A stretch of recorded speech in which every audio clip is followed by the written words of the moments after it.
of one of the assistant coaches chasing Caitlin Clark down as she's riling up the crowd.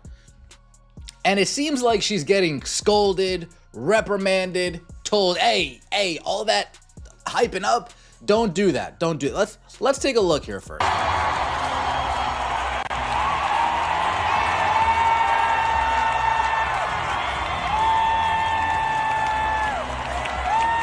Now here we go. Body language doctor. Body language doctor is out and about.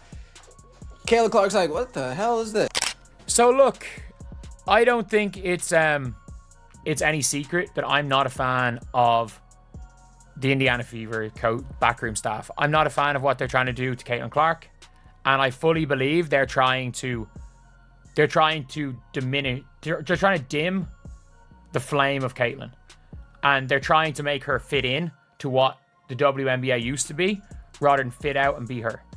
I mean that. Like, that is my opinion, and there's no question about that. Clark has gotten to the point where she realizes if she gives the ball to Natasha Howard, not only is she not going to get the ball back, but Natasha Howard isn't even going to look in her direction. We have officially reached that. So everybody online is talking about this play during one of the games where, as you're going to see, one of the coaches for the Indiana Fever just went and pretty much almost tackled Caitlin Clark for getting the crowd riled up, man.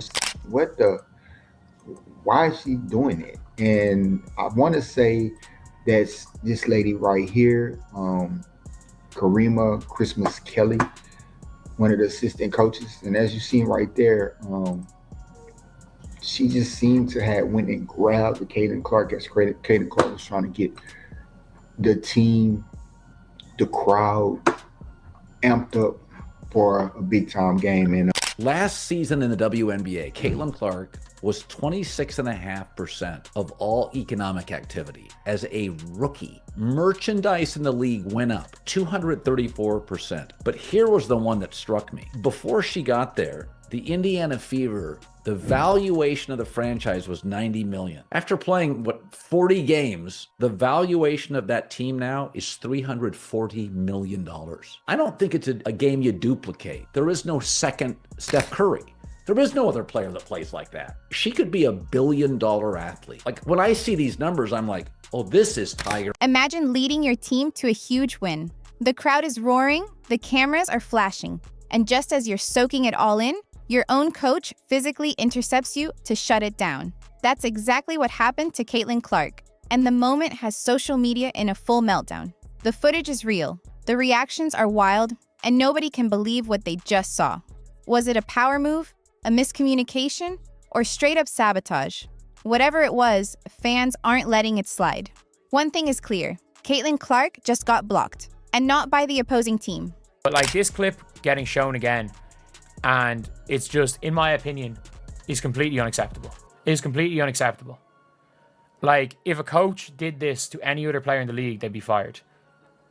Or they'd at least be questioned for them being fired. Then goes and hits a step back three on JC Sheldon. And she goes, the whole crowd's going nuts. And she comes, and she's getting subbed off, by the way, at this stage. She's getting subbed off for the game. She doesn't go back in the game at this stage. So it's not like it's a close game. They're up 20. She does not see the floor again. Caitlin Clark is there hyping up the crowd. She's there trying to hype up the crowd. Exactly what you want. Exactly what you want. You want to see this version of Caitlin. You want to see this player.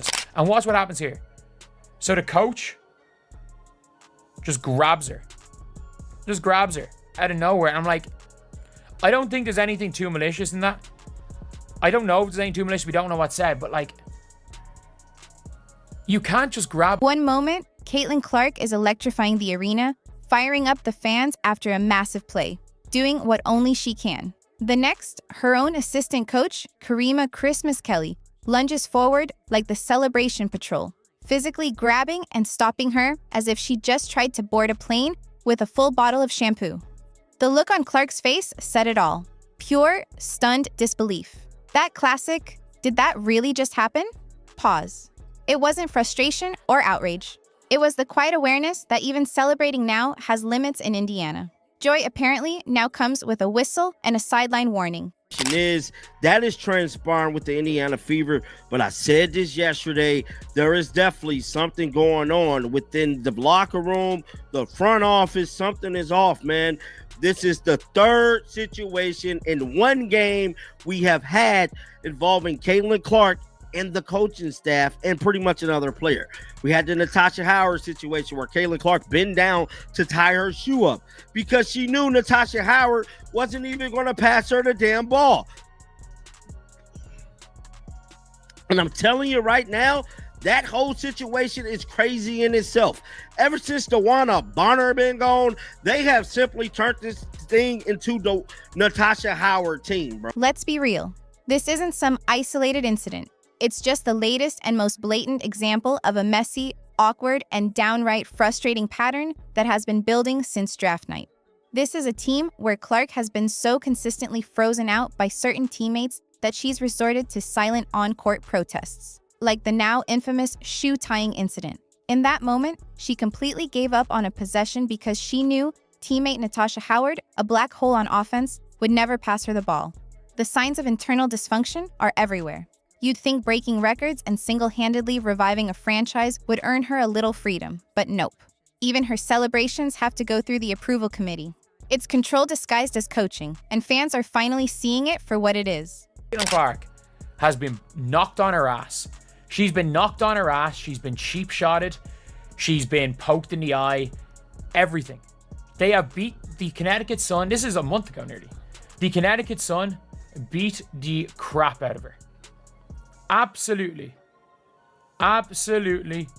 beat the crap out of each other. But this isn't just about one assistant coach. It's about a franchise that seems completely threatened by Clark's presence rather than inspired by it.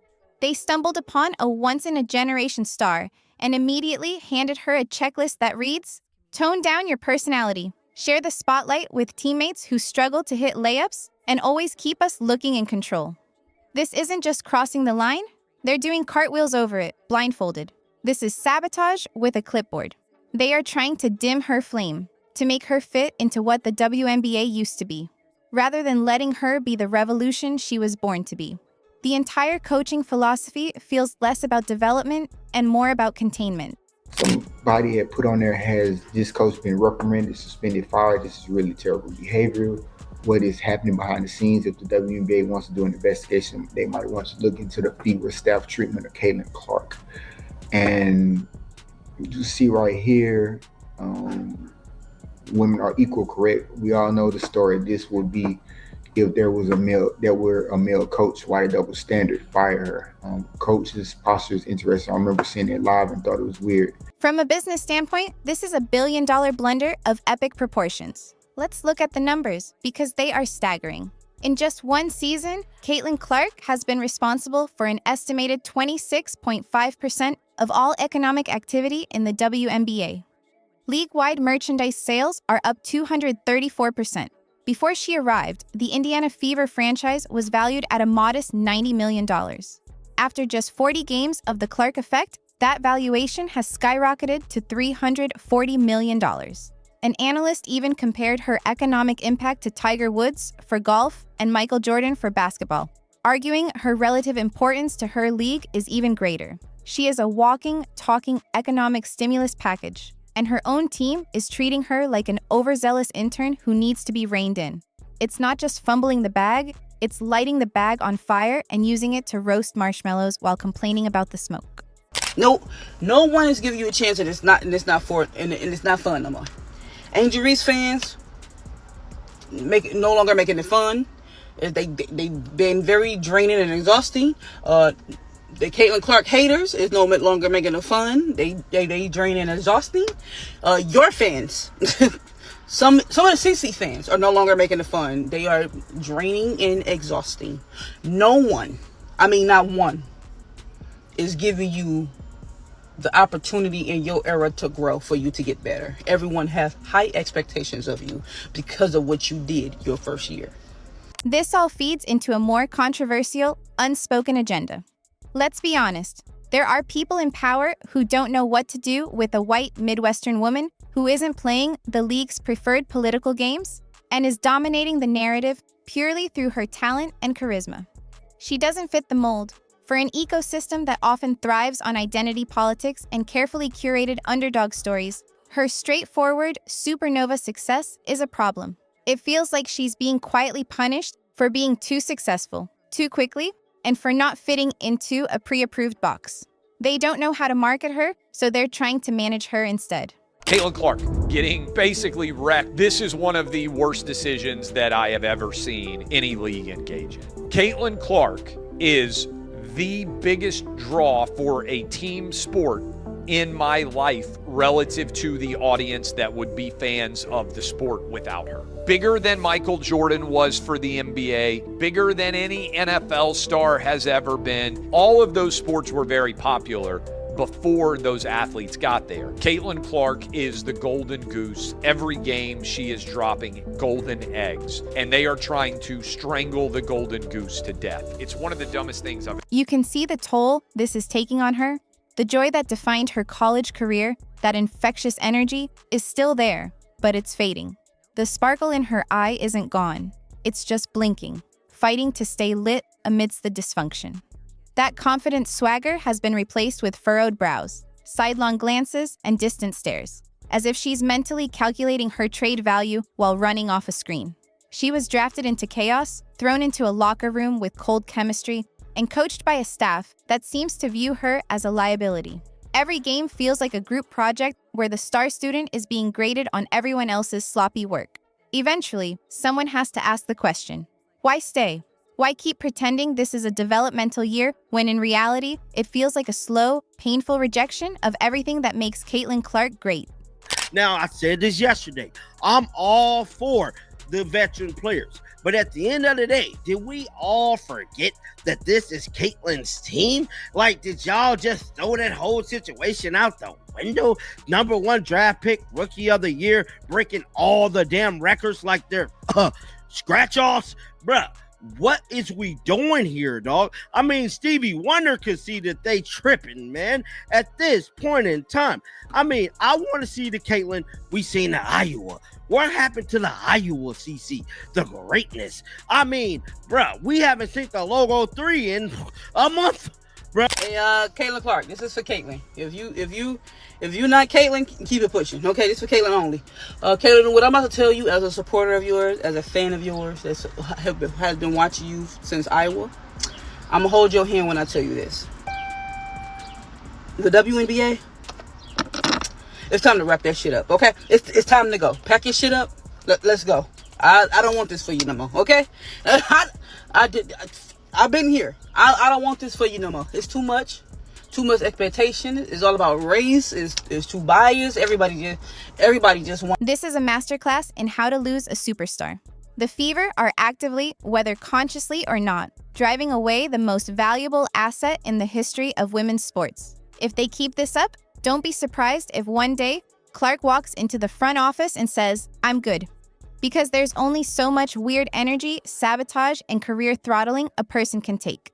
The moment she decides she's had enough, half the league will be waiting with open arms and, more importantly, competent coaching that understands you don't put a unicorn in a harness.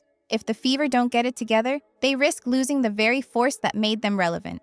And if Caitlin Clark walks away, it won't just be Indiana that feels the loss. It will be the entire WNBA, watching its golden goose fly away from the nonsense for good.